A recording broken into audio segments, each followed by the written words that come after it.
Okay, in this video I will talk about approach to MCQs.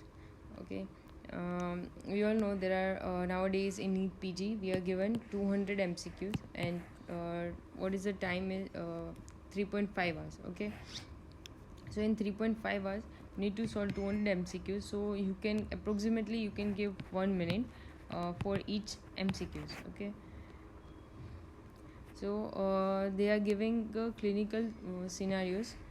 There are also one liners, but more they are asking more about clinical scenarios, so you need to practice those type of questions more.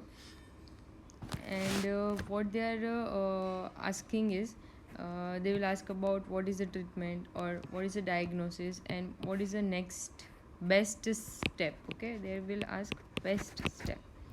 So this is the most frequently asked question.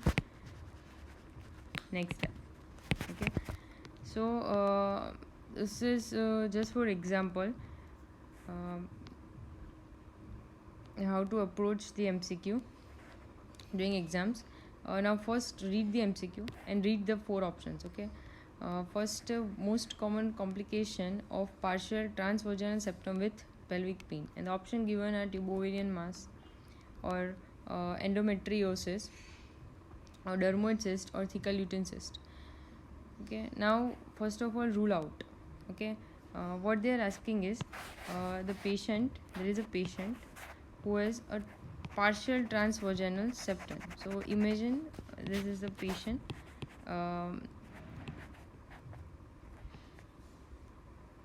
and this is partial transvaginal septum. Okay, so yeah, patient will have menstrual flow, but in this patient will have menstrual flow. Okay, so keep this in mind. Okay, so there is a pelvic pain and partial transfer, so this both will be ruled out. Okay, because there is no given history of mass felt per abdomen. Okay, in dermosis there can be mass which is felt per abdomen, and in cyst also there can be mass, not always, but there can be. But these two options are ruled out because with you all know transvaginal septum, the most common complication is endometriosis. Okay, now we have 2 options left, which is tubovarian mass and endometriosis. Okay, now how to rule out this? In the question there is no history given about fever. Okay, there is no history of fever, and patient is having pelvic pain. Okay, so this can be a regular pelvic pain, and we all know that in endometriosis most common symptom is pelvic pain. Okay, whenever patient have endometriosis, the most common symptom will be pelvic pain. During menses or before the menstrual flow starts, there is a history of severe pain. Okay, because of this endometriosis.